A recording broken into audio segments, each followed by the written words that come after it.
The entire plane falls silent as Zara Washington stands at the entrance of the cabin, her phone still clutched in her hand. "That's right," she says, her voice unwavering despite the tears threatening to spill. "The man you just called, unqualified to fly this plane. He's my father.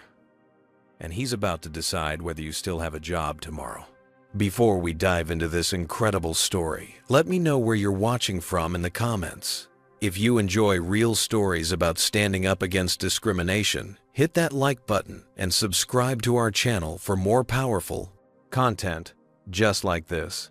Now let's find out how Zara ended up in this tense confrontation. At 3,000 feet, Zara Washington woke with a start as her alarm blared through her bedroom. It was 5:00 a.m., and today marked a significant milestone, her first solo flight from Atlanta to New York. At 17, most of her friends would be nervous about traveling alone, but Zara's anxiety stemmed from a different place. As the daughter of Robert Washington, one of the few black chief pilots at Atlantic Airlines, she had grown up around planes but had developed an irrational fear of flying after a particularly turbulent flight when she was 9. Sitting up in bed, she gazed at the model, Boeing 777, on her desk, a gift from her father on her 16th birthday. That model represented more than just an airplane. It symbolized her father's journey from an airline mechanic to becoming one of the most respected pilots in the industry.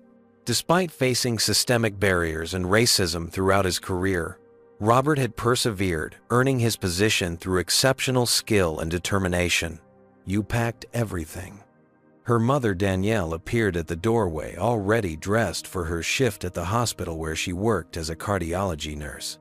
"Triple-checked last night," Zara replied, slipping out of bed. "Dad's family benefits make this trip possible. First-class tickets would have cost a fortune otherwise." Danielle nodded, her expression turning serious. "You know the drill, baby. You might face some questions. Keep your boarding pass ready and your ID visible. And remember what we've always taught you. Handle racism with dignity, but never silence," Zara recited. These words had become something of a family mantra, a necessary survival skill for a black family in America. Zara pulled out her phone and checked for messages. There was one from her father sent at 3 a.m. "Change of plans. Not flying your return trip. I'm captaining your outbound flight today. Don't tell Mom I swapped shifts to surprise you both. See you in the friendly skies. Love you, Pilot Dad." Excitement bubbled up inside her. Her father would be flying the plane today. She quickly texted her best friend, Amara. "Oh my God. You won't believe this. Dad's actually flying my plane today." Amara responded instantly. "No way. That's awesome. But also pressure much. Like, what if you embarrass yourself and he has to make a dad announcement over the PA system?" Zara laughed out loud. Robert had always been her hero, but she'd never admit that to him. Growing up, watching him navigate a world that often tried to diminish him had shaped her own determination. When she was younger, she'd struggled with debilitating anxiety about flying, the one thing that connected her most to her father. Robert had spent countless evenings helping her understand the physics of flight, the multiple safety systems, and the rigorous training pilots underwent. His patience and knowledge had gradually replaced her fear with fascination. While preparing breakfast, Zara's mind drifted to her father's pre-flight ritual. Before every takeoff, he would call each family member.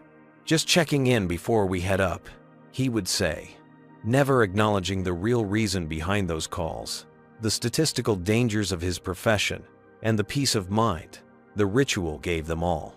By 6:30 a.m., Zara was double-checking her carry-on. Inside was her acceptance letter to MIT's summer engineering program. With dreams of becoming an aerospace engineer, she had worked tirelessly to maintain her 4.2 gigapascals while participating in robotics competitions and volunteering at the local aviation museum. The museum's director, a former Tuskegee airman, had written one of her recommendation letters. "You sure you don't want me to drive you?" Danielle asked, car keys dangling from her fingers. "Mom, I've got this." "The rideshare is already scheduled," Zara insisted, trying to project confidence she didn't entirely feel. This trip represented a step toward independence, something she craved yet approached with trepidation. As the rideshare pulled away from their suburban Atlanta home, Zara gazed at the framed family photo she'd snapped with her phone before leaving. It showed Robert in his captain's uniform, his arm around Danielle with Zara between them at her 16th birthday celebration. The Washington family standing tall and proud, despite a world that often tried to push them down. Little did she know that today would test every lesson her parents had taught her about dignity, courage, and standing up for herself in a world that wasn't always fair or kind. Hartsfield-Jackson Atlanta International Airport hummed with early morning activity as Zara joined the security line. Business travelers clutched coffee cups, while families corralled sleepy children. Zara kept her boarding pass and ID ready, just as her parents had always instructed. The employee family boarding pass clearly displayed her first-class seat assignment, a perk of her father's position that still felt novel despite their occasional use of it. When Zara reached the TSA checkpoint, she was directed to a lane operated by Agent Wade Sullivan, a middle-aged white man with thinning hair and a permanent scowl. She handed over her documents with a polite smile. Sullivan's eyebrows rose as he examined her first-class boarding pass. His gaze shifted between her face and her ID multiple times, as if trying to detect a forgery. Employee family member, he questioned his tone, implying suspicion. "Yes, sir. My father works for Atlantic Airlines." Zara replied, evenly maintaining eye contact despite her growing discomfort. Sullivan held up her boarding pass. "And how exactly did you get a first-class ticket? These are usually reserved for paying customers." Zara felt her cheeks warm but kept her voice steady. "It's one of the benefits for family members of airline employees. My father is a pilot with the airline." Sullivan smirked. "A pilot, huh?" With Atlantic, his emphasis made the question sound like an accusation. "Yes, sir." "For 20 years now," Zara replied, noticing how the white businessman behind her had been waved through the pre-check lane with barely a glance at his documentation. "I'm going to need to verify this. Step aside." Sullivan motioned to a small area adjacent to the checkpoint. "Is there a problem with my ID?" Zara asked, conscious of the growing line behind her. "Just standard procedure," Sullivan replied, though Zara noticed he hadn't subjected any other passengers to this standard procedure. A white woman in her 40s with shoulder-length blonde hair, Beverly Klein, according to her visible company badge, stood nearby, watching the interaction with a furrowed brow. Their eyes met briefly before Beverly looked away, her discomfort evident. Sullivan rifled through Zara's carry-on bag, removing items and examining them unnecessarily. He pulled out her MIT acceptance letter. "MIT? Huh? Engineering program." His tone suggested disbelief. "Yes, their summer aerospace program." Zara confirmed, fighting to keep her voice neutral as he handled her belongings with less care than she would have liked.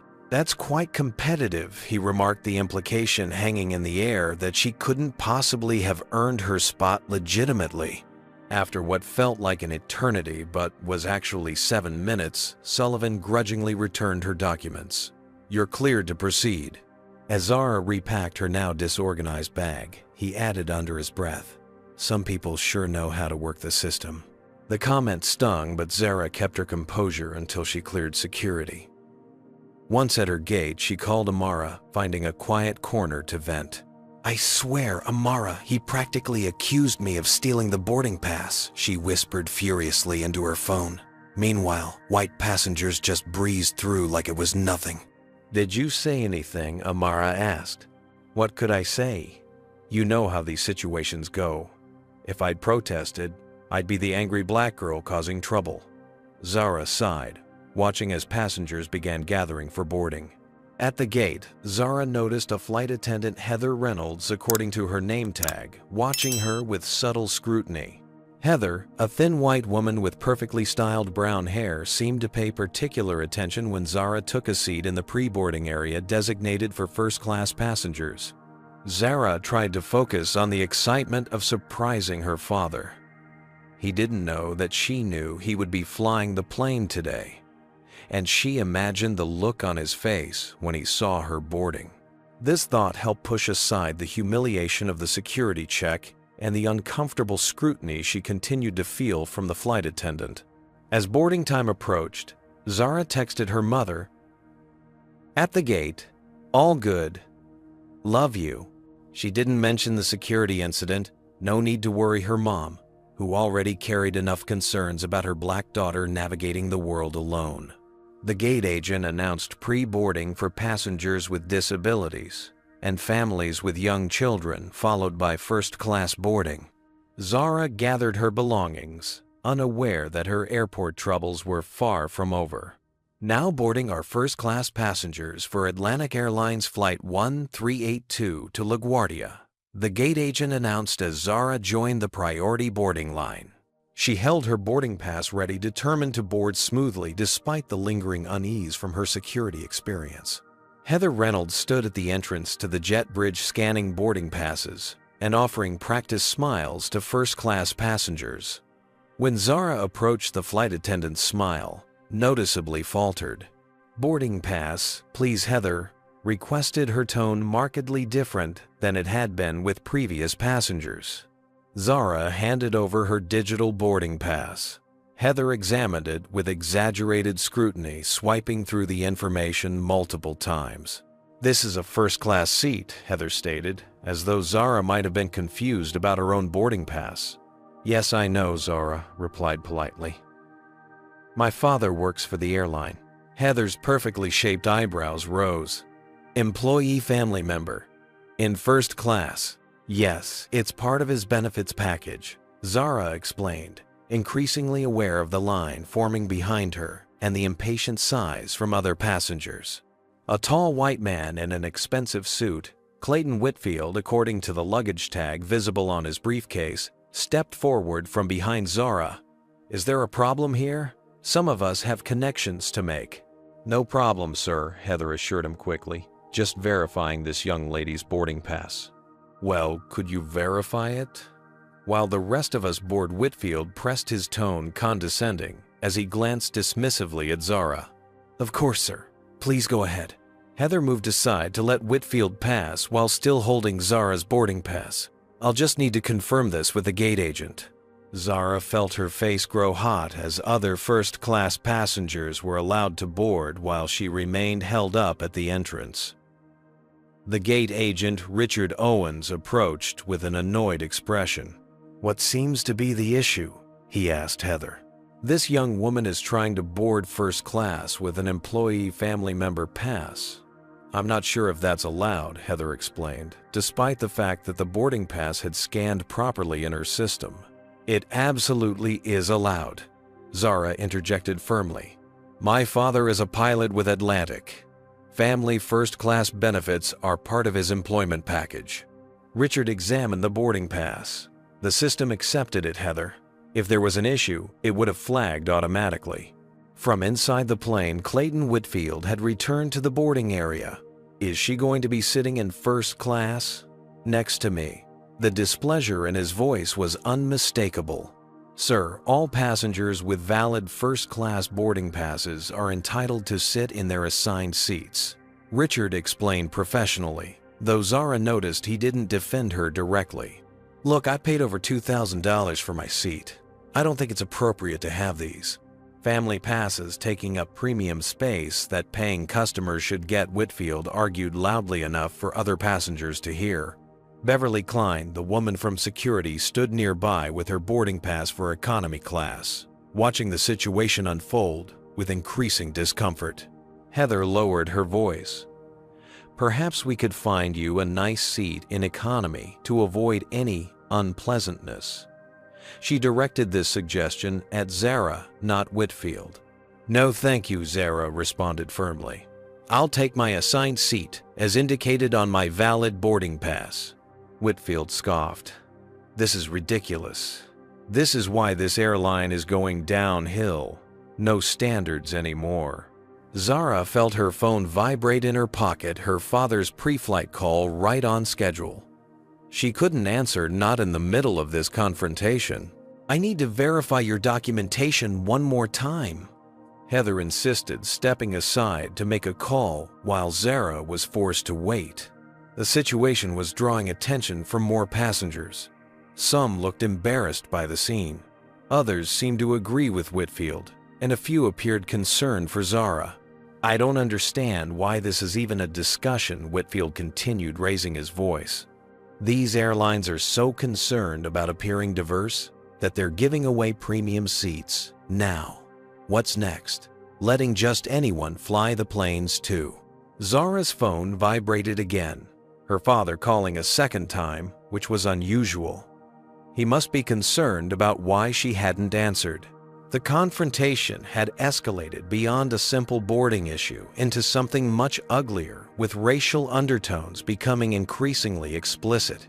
Zara stood her ground, determined not to give up her rightful seat, but also feeling increasingly isolated as no other passengers came to her defense. While we sort this out, please stand aside. Heather directed Zara toward the wall of the jet bridge, away from the flow of boarding passengers. The humiliation burned through Zara as people filed past, some openly staring, others deliberately avoiding eye contact. Clayton Whitfield had taken his seat but continued making his displeasure known to anyone within earshot.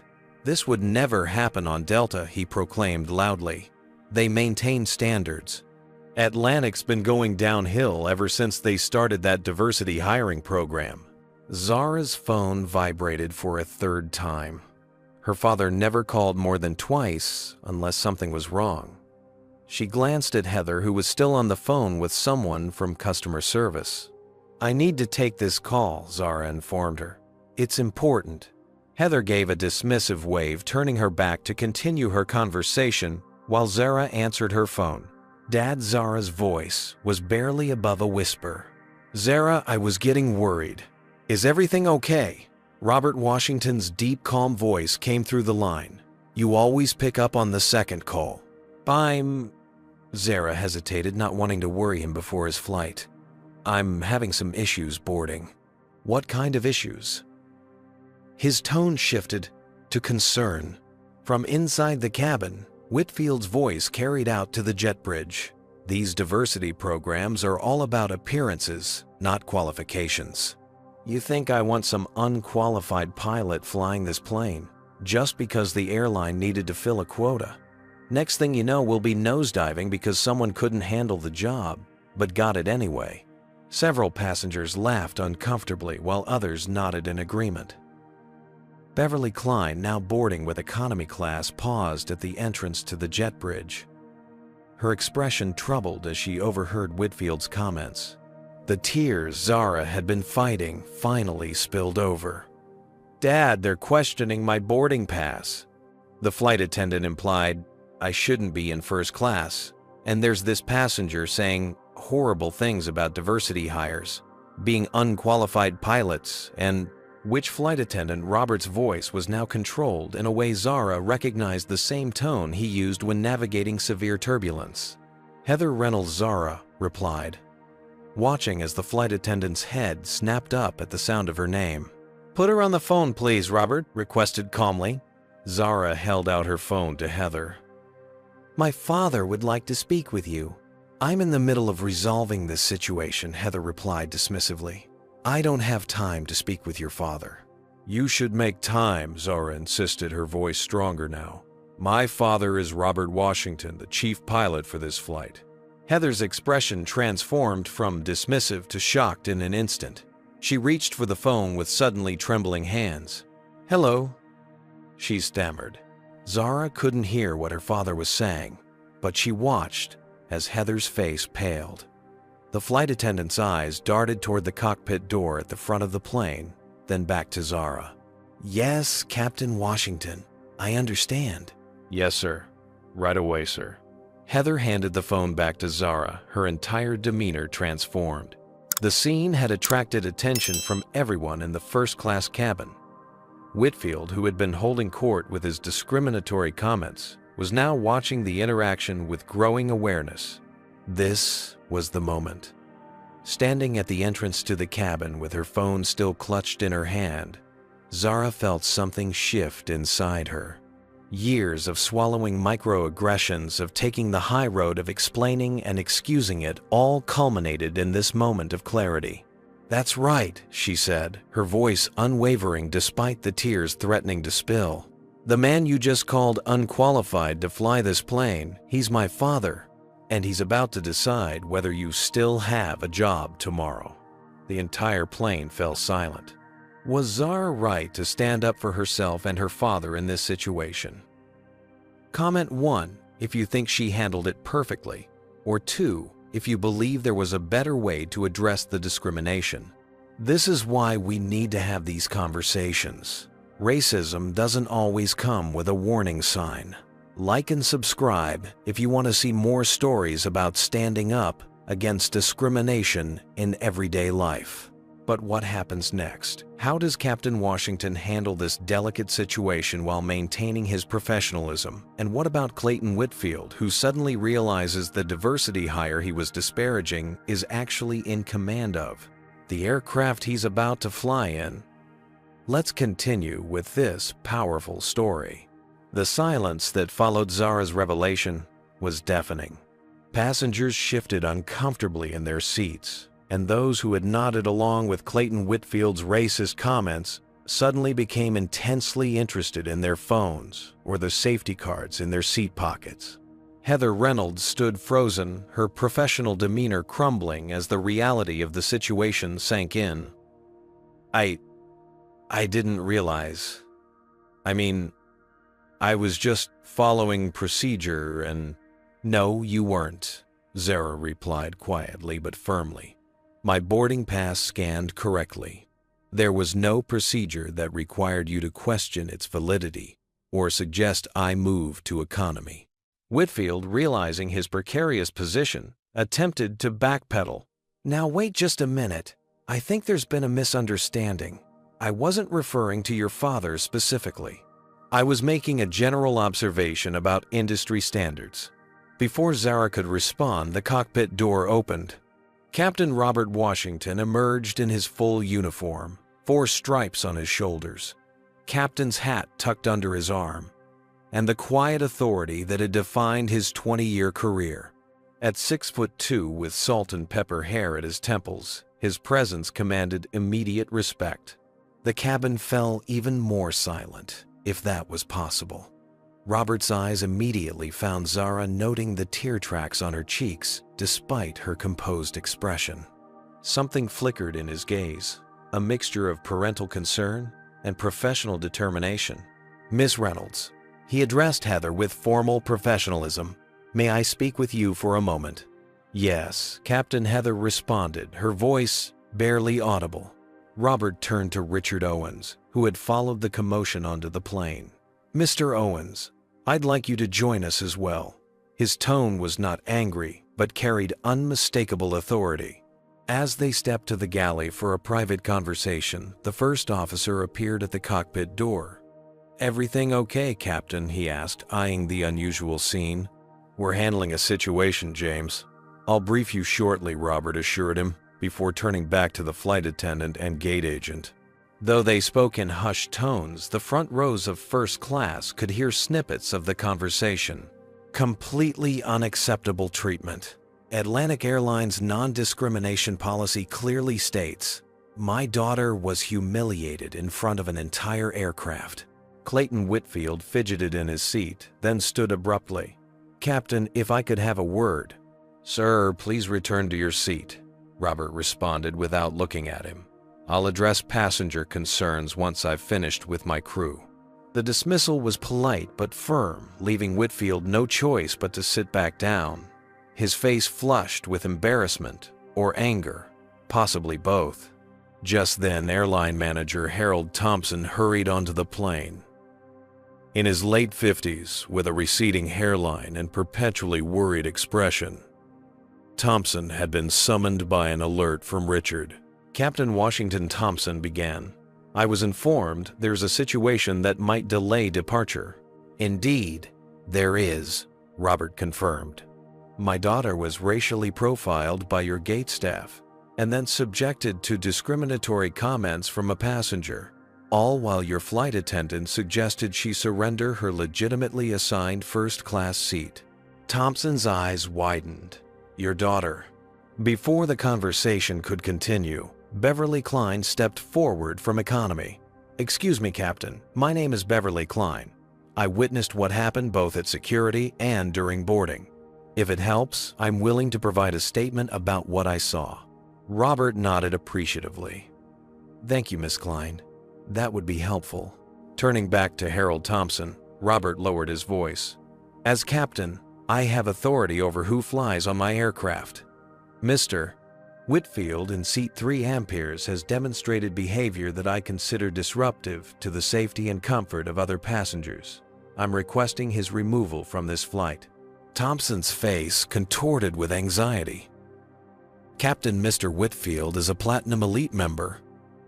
Perhaps we could." "His status doesn't exempt him from our code of conduct," Robert stated firmly. "But before I make that final decision, I need a moment with my daughter." As Robert and Zara stepped aside, other passengers began to process what was happening. A young woman in row 4 raised her hand tentatively. "I recorded part of what Mr. Whitfield said on my phone. It was really inappropriate." An older black businessman nodded. "I heard it too. Completely unacceptable." The atmosphere in the cabin was transforming. Those who had remained silent during Zara's ordeal were finding their voices perhaps motivated by shame or a belated desire to do the right thing. Meanwhile, Clayton Whitfield sat rigid in his seat. His earlier confidence evaporated as he realized that the unqualified diversity hire he had disparaged was not only the captain of his flight, but had the authority to remove him from the plane entirely. At the rear of first class, unnoticed by most passengers amid the commotion, a man in a casual button-down shirt and jeans watched the proceedings with intense interest, occasionally making notes on his phone. The discreet Atlantic Airlines CEO pin on his collar was visible only if one looked carefully. The power dynamics had shifted dramatically in a matter of minutes. The people who had held authority over Zara Heather with her ability to question her boarding pass Whitfield with his privileged passenger status now found themselves answerable to her father, whose position they had never considered when making their discriminatory assumptions. For Zara, the vindication was complicated by concern for her father. She knew that despite his calm exterior, navigating this situation as both a parent and a captain was taking an emotional toll. She also knew that whatever happened next would set a precedent not just for her, but potentially for other people of color who faced similar discrimination when traveling. Robert guided Zara toward the empty galley area near the cockpit, creating a small bubble of privacy amidst the tense atmosphere. For a moment, neither spoke. Robert studied his daughter's face, noting the emotional exhaustion behind her composed expression. "Are you okay?" he finally asked, his captain's voice giving way to his father's concern. Zara nodded, then shook her head, then shrugged, a series of contradictory movements that conveyed the complexity of her feelings better than words could. "I'm sorry this happened to you," Robert said quietly. "And I'm sorry I wasn't there when it started." "It's not your fault, Dad," Zara replied, finally finding her voice. "Besides, I'm 17. I need to learn to handle these situations on my own." Robert sighed, removing his captain's hat and running a hand over his close-cropped hair. "Zara, you shouldn't have to handle racism at all. That's not a life skill any parent wants their child to need."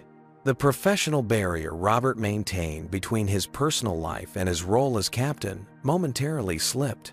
20 years flying for this airline, over 15,000 flight hours.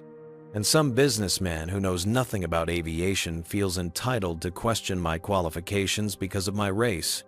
He shook his head, a lifetime of similar experiences reflected in his eyes. "Has this happened to you a lot?" Zara asked softly. "Passengers doubting you because you're black?" "More times than I can count," Robert admitted. "Early in my career, passengers would sometimes request a different flight when they saw me in the cockpit. Flight attendants would double-check my credentials. Other pilots would explain basic procedures to me that I already knew." He smiled slightly.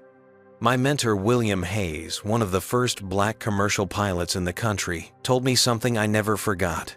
He said, 'Robert, you'll always have to be twice as good to be considered half as qualified. That's not fair, but that's reality. So be 3 times as good, and eventually they'll run out of excuses.'" Zara felt tears threatening again. "That's what you've always taught me. Excellence leaves no room for their excuses." "But excellence doesn't shield you from racism," Robert added gently, "and the burden of constantly proving yourself is exhausting." A memory surfaced in Zara's mind. "Remember when I was 9 and that flight attendant asked if you were really the pilot?" Robert nodded. "And you stood up and announced to the entire gate area that I had won the airline's Safety Excellence Award 3 years running." They both laughed softly at the recollection, the tension breaking momentarily. "I'm proud of how you handled yourself today," Robert said, placing his hands on her shoulders. "But I need you to know something important. My position as captain doesn't make racism disappear.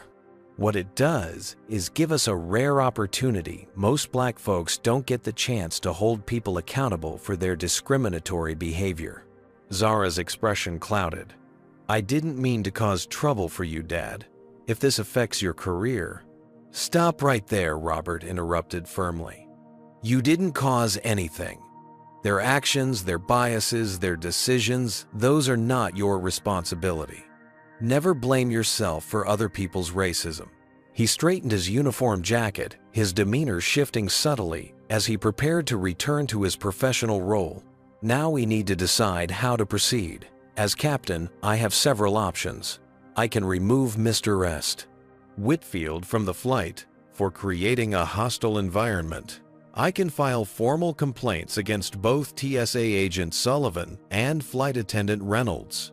Or we can document everything but allow the flight to proceed with all current passengers and crew." "What do you think we should do?" Zara asked. Robert shook his head. "This impacts you directly. I want your input."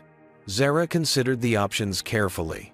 Removing Whitfield might feel satisfying in the moment, but it also delays the flight for everyone else.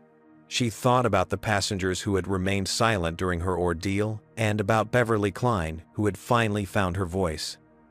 Maybe there's a teaching opportunity here for everyone involved. A look of pride crossed Robert's face. "That's mature thinking, Zara. Very captain-like, considering the entire operation, not just the immediate satisfaction." "I learned from the best," she replied with a small smile. Robert nodded, decision made. "Let's proceed with the flight. But we document everything, and we ensure there are consequences through the proper channels afterward. No free passes." As they prepared to rejoin the main cabin, Robert placed a gentle hand on Zara's arm. "You know, your mother and I tried to protect you from these experiences for as long as we could. Maybe too long." "You can't protect me from racism," Dad, Zara said, with wisdom beyond her years. "But you and Mom taught me how to face it with dignity and courage. That's better than protection." Robert embraced his daughter briefly, then straightened his uniform and replaced his captain's hat. In an instant, he transformed back into Captain Washington, the consummate professional responsible for the safety and well-being of everyone aboard his aircraft. Together they returned to face the situation, both carrying the weight of their shared experience as Black Americans navigating a world that too often judged them not by their character or capabilities, but by the color of their skin. Captain Washington and Zara emerged from their private conversation to find the cabin atmosphere changed. Harold Thompson stood nervously near the galley, periodically checking his watch and casting worried glances toward the cockpit. Departure time was approaching, and the situation remained unresolved. Mr. Thompson Robert addressed the airline manager with professional calm. "I've made my decision regarding how we'll proceed." Before Thompson could respond, Clayton Whitfield rose from his seat. "Captain, I insist on speaking with whoever's really in charge here. This entire situation has been blown completely out of proportion." Robert fixed Whitfield with a level gaze. "Sir, on this aircraft I am in charge. That's not a diversity statement, that's federal aviation regulations." A few passengers suppressed smiles at the perfectly delivered response. Now, regarding this situation, Robert continued addressing Thompson while deliberately ignoring Whitfield's attempt to interject. "I want the following documented. My daughter experienced discriminatory treatment at TSA Checkpoint 4B by Agent Wade Sullivan, who subjected her to additional scrutiny not applied to other passengers. She was then further discriminated against by your flight attendant, Miss Reynolds, who questioned the validity of her properly issued employee family boarding pass. Finally, she was subjected to explicitly racist comments from Mr. Whitfield, who publicly questioned the qualifications of minority pilots, specifically suggesting they were hired to fill quotas rather than based on merit." Thompson frantically took notes on his tablet. "Captain, I assure you, we take these allegations very seriously." "These aren't allegations," Beverly Klein interrupted, stepping forward from economy. "I witnessed the TSA incident firsthand. Agent Sullivan was clearly targeting this young woman because of her race. He questioned her legitimate documentation, searched her belongings unnecessarily, and made snide comments about working the system. I'm ashamed to say I didn't speak up then, but I'm speaking up now." A TSA supervisor who had been summoned to the aircraft stood at the boarding door looking uncomfortable as Beverly described her colleague's behavior. "I also heard Mr. Whitfield's comments about diversity hires being unqualified," added a young woman from row 4 holding up her phone. "I have a recording if you need it." Whitfield's face flushed deep red. "You can't record me without my permission. That's illegal." "Actually, Sir," Thompson corrected him, "Georgia is a one-party consent state for recordings, and airline cabins are public spaces with no expectation of privacy." More passengers began speaking up. "I heard him too. He was being completely inappropriate. The flight attendant was definitely treating her differently than other first-class passengers." Harold Thompson looked increasingly distressed as the testimonies mounted. "Captain Washington, what would you like us to do to resolve this situation?" Robert considered the question carefully. First, Mr. Whitfield has a choice to make. He can either deplane voluntarily and take a later flight, or he can remain aboard with the understanding that any further discriminatory comments will result in his immediate removal and potential placement on Atlantic's no-fly list. Whitfield's expression shifted from indignation to calculation as he realized the precariousness of his position. I choose to remain aboard. I have important business in New York." "Very well," Robert acknowledged without emotion. "As for Miss Reynolds, I'll be filing a formal complaint regarding her handling of this situation. However, as flight safety is my primary concern and removing her would delay our departure significantly, she will remain as part of the crew today, provided she can perform her duties professionally." Heather nodded quickly, her earlier arrogance replaced by evident anxiety. "Yes, Captain, I understand." Finally, Robert concluded, "I expect Atlantic Airlines to conduct a thorough investigation into these incidents, including the TSA checkpoint interaction. My daughter will provide a detailed statement, as will I. Miss Klein has already offered her testimony, and I trust others will do the same." Thompson nodded vigorously. "Absolutely, Captain. We'll launch a full investigation immediately."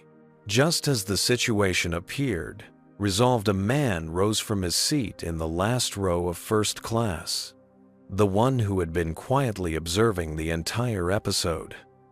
As he approached, Thompson's eyes widened in recognition.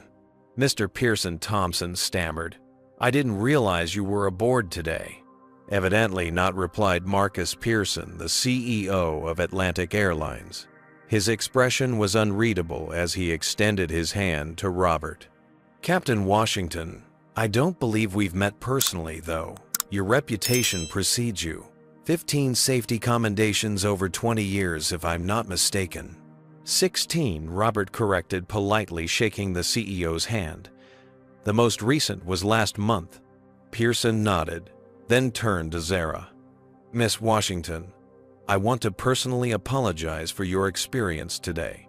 This is not how Atlantic Airlines treats its passengers, any of its passengers. He then addressed the cabin at large.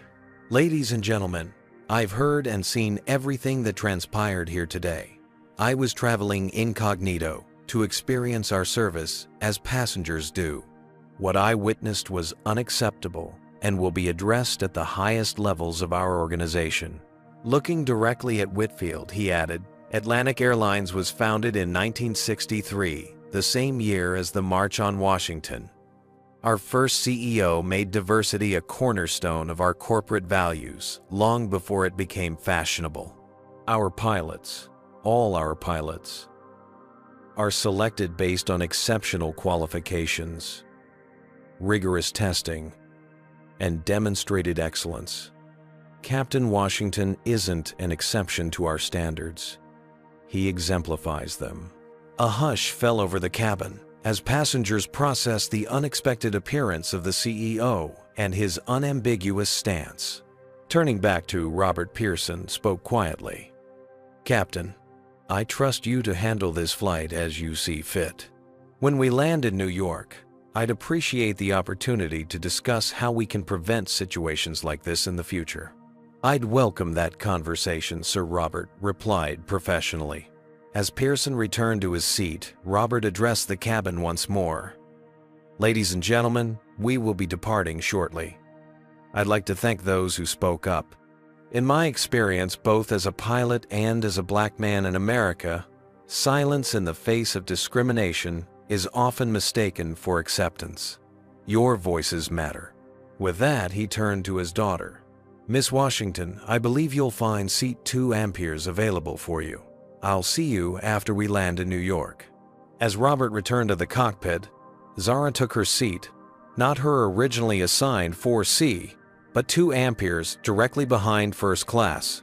The cabin remained unusually quiet as passengers reflected on what they had witnessed and, in some cases, their own roles in allowing discrimination to go unchallenged. Beverly Klein, returning to her economy seat, stopped briefly beside Zara. I should have said something at security, she said quietly. I'm sorry I didn't. Thank you for speaking up now, Zara replied. It's never too late to do the right thing. As the boarding door closed and the aircraft prepared for departure, Zara realized that while the incident had been painful, it had also revealed something important for every Clayton Whitfield in the world. There were people like Beverly, Klein, people who might initially stay silent, but who carried the capacity to find their voice and stand for what was right. That knowledge didn't erase the hurt, but it offered a measure of hope. And as her father's voice came over the intercom to welcome passengers aboard Atlantic Airlines Flight 1382 to New York LaGuardia, Zara felt a surge of pride that transcended the morning's difficulties. Ladies and gentlemen, this is Captain Robert Washington speaking. On behalf of Atlantic Airlines and our entire crew, welcome aboard Flight 1382 to New York LaGuardia. Our flight time today will be approximately 2 hours and 10 minutes. We're currently third in line for departure and should be airborne shortly. His voice was the epitome of professionalism, smooth, confident, and reassuring. No passenger unfamiliar with the pre-flight events would detect anything unusual in his tone. We ask that you please direct your attention to the flight attendants for our safety demonstration. And remember, your safety is our highest priority at Atlantic Airlines. The subtle emphasis on safety wasn't lost on Zara.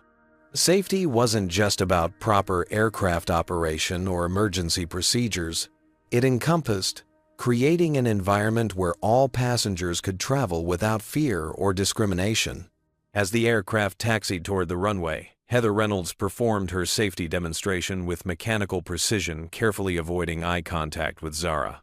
The other flight attendants who had been briefed about the situation during the boarding delay performed their duties with extra attentiveness, particularly toward Zara and other passengers of color.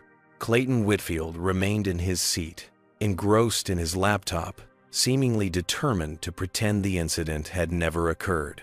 Whenever Zara glanced in his direction, he deliberately looked away, his posture rigid with unacknowledged shame or lingering resentment, perhaps both. The seating rearrangement had placed Beverly Klein in the aisle seat next to Zara. As the plane accelerated down the runway, Beverly broke the awkward silence between them. "I've never spoken up before," she admitted quietly. "I've seen things, situations like what happened to you at security, and I've always just looked away, told myself it wasn't my business." Zara turned to study Beverly's face. "What made you speak up this time?" Beverly considered the question as the aircraft lifted smoothly into the sky, Atlanta's sprawl gradually diminishing below them. "When I heard that man questioning pilots' qualifications because of their race, something just snapped. Maybe because I knew your father was the captain, so the absurdity was so obvious. Or maybe because I'd already watched you being mistreated once today and felt guilty for not saying anything then." She shook her head. "That's not a very noble answer, is it? It shouldn't take two incidents for someone to find their voice." "But you did find it," Zara pointed out. "That's what matters." As the aircraft reached cruising altitude, the seatbelt sign dinged off, and passengers began to settle in for the flight. Conversations throughout the cabin seemed more subdued than usual, with occasional glances toward Zara indicating that the pre-departure events remained on everyone's mind. In the cockpit, Robert and his first officer James Chen monitored the aircraft systems with practiced efficiency. Despite the emotional strain of the morning's events, Robert's hands moved steadily over the controls, his focus absolute.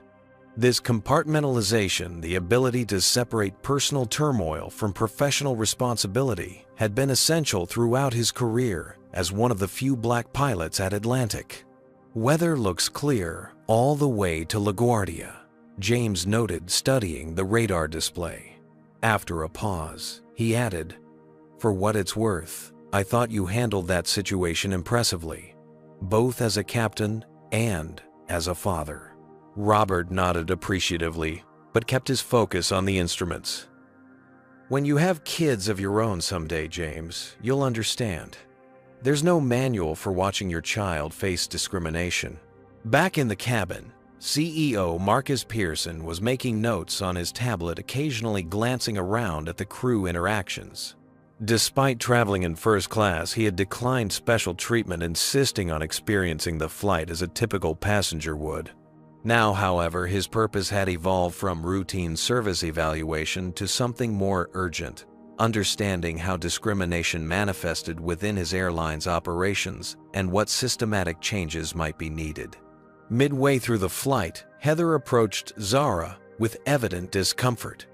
"Can I get you anything to drink, Miss Washington?" "Just water, please," Zara replied evenly. As Heather placed the water on Zara's tray table, she hesitated. "I want to apologize for my behavior earlier. It was unprofessional and it was wrong." Zara studied the flight attendant's face, trying to determine whether the apology was sincere or motivated solely by fear for her job. "I've worked for Atlantic for 11 years, Heather continued, her voice low. "And I don't consider myself—" She struggled to find the words. Racist Zara supplied. Heather flinched slightly. "Yes, but my actions today, I can see how they appeared that way." "Not appeared," Zara corrected gently. "Were. When you scrutinize a black passenger's documentation more closely than others, when you suggest they move to economy, despite having a valid first-class boarding pass, those are racist actions, whether you consider yourself racist or not." The flight attendant's eyes filled with tears. "I understand, and I truly am sorry." As Heather moved on to serve other passengers, Beverly leaned toward Zara. That was gracious of you. Zara shrugged. My parents taught me that education is sometimes more powerful than punishment. She might actually think differently going forward. Or not. That's up to her. Throughout the remainder of the flight, Zara noticed subtle changes in how passengers interacted. A young white couple who had witnessed everything struck up a conversation with an elderly black man traveling alone, helping him locate the call button when he needed assistance. A businessman who had initially remained silent during the confrontation offered his newspaper to Zara when he finished reading it. Small gestures, perhaps, but they suggested a heightened awareness of the invisible barriers that often divided travelers along racial lines. In the last half hour of the flight, CEO Pearson moved to sit in the empty seat across from Zara. Miss Washington, I hope I'm not intruding. I wanted to ask, beyond the obvious disciplinary measures for the staff involved, what changes you think might prevent situations like yours from happening to other passengers? Zara considered the question seriously.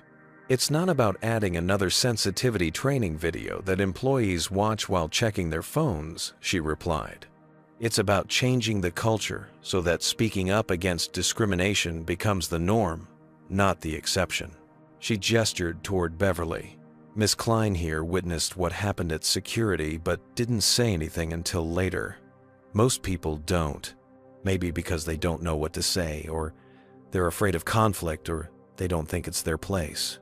What would have helped you at that moment? Pearson asked. Honestly, just someone saying, that's not right, or why are you searching her bag when you let others through without checking? Just acknowledgement that what was happening wasn't normal procedure. It was profiling. As the aircraft began its descent into the New York area, Robert's voice came over the intercom again. Flight attendants, please prepare the cabin for arrival. Pearson returned to his seat, still making notes, while passengers stowed their belongings and returned their seats to the upright position. The aircraft banked gracefully over the Manhattan skyline. Robert's handling of the controls so smooth that many passengers paused their conversations to admire the view. Zara felt a complex mixture of emotions as they approached LaGuardia.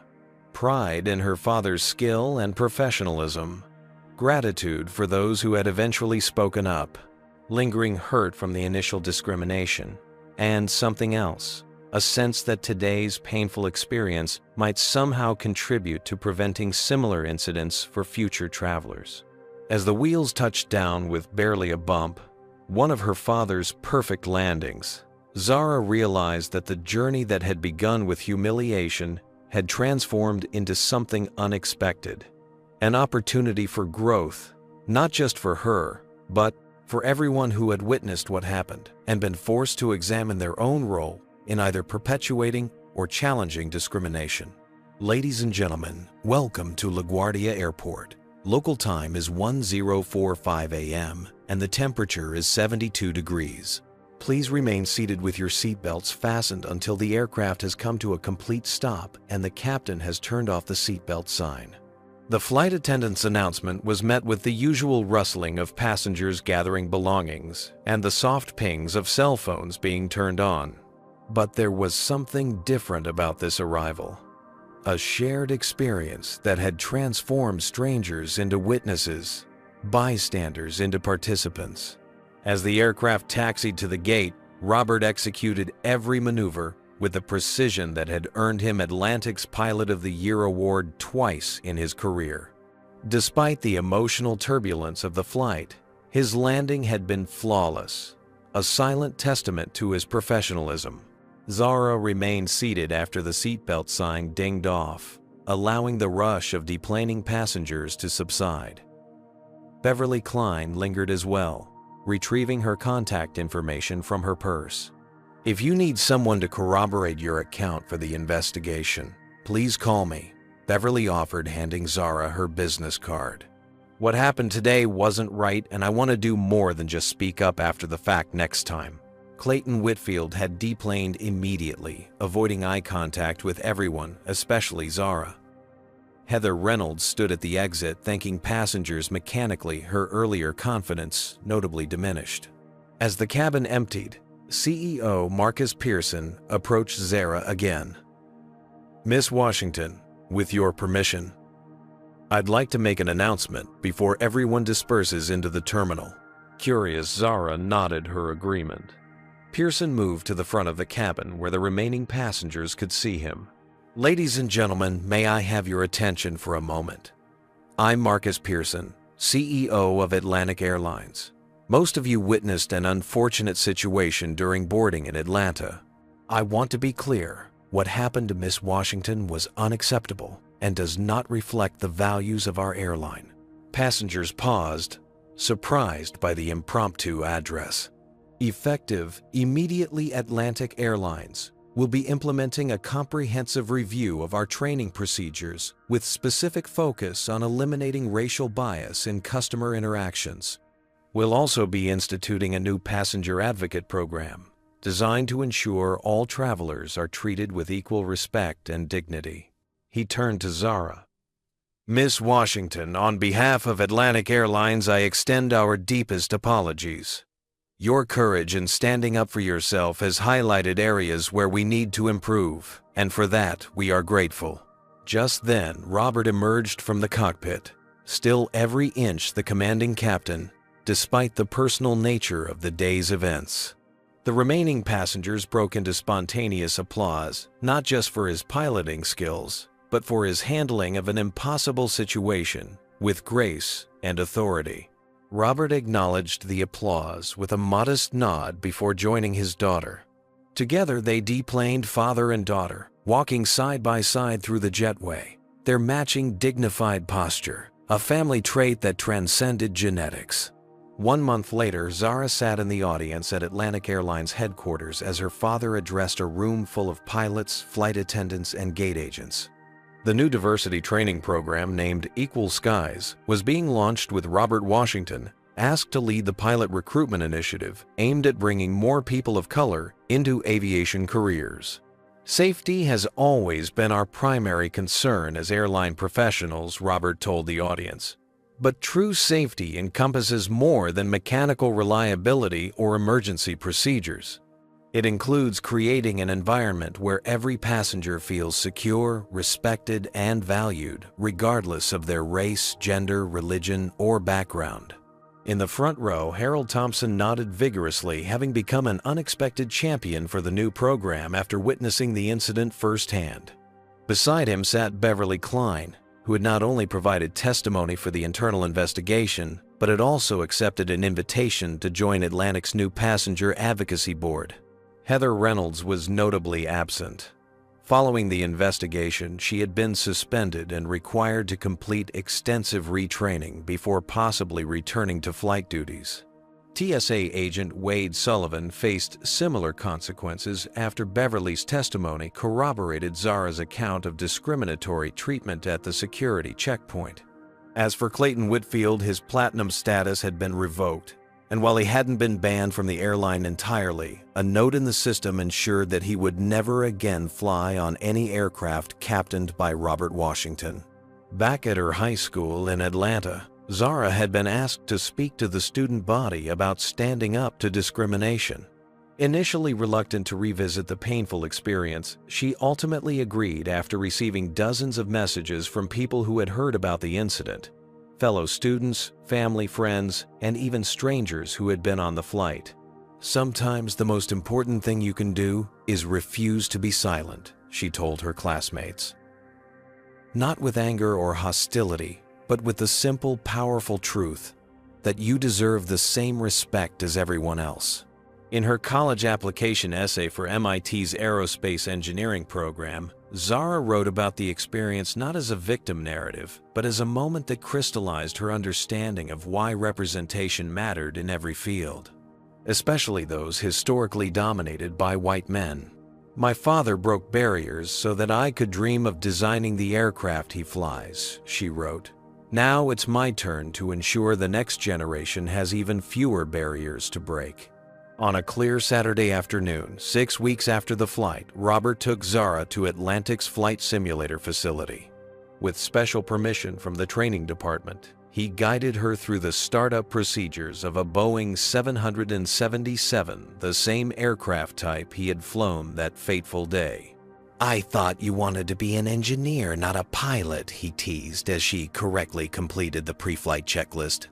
Zara grinned, her hands steady on the controls. "Maybe I can be both. Design them and fly them." As the simulator screen displayed a perfect takeoff from a virtual LaGuardia, Robert watched his daughter with quiet pride. The incident that could have left her bitter had instead strengthened her resolve. The discrimination that could have diminished her had instead expanded her vision of what was possible. "You know," Robert said, as Zara navigated the virtual aircraft toward cruising altitude, "aviation has always been about overcoming gravity, about proving that something everyone thought was impossible is actually just difficult." Zara nodded, understanding the metaphor. "Like overcoming racism." "Exactly," Robert confirmed. "Both require acknowledging the forces working against you, then finding the lift to rise above them anyway."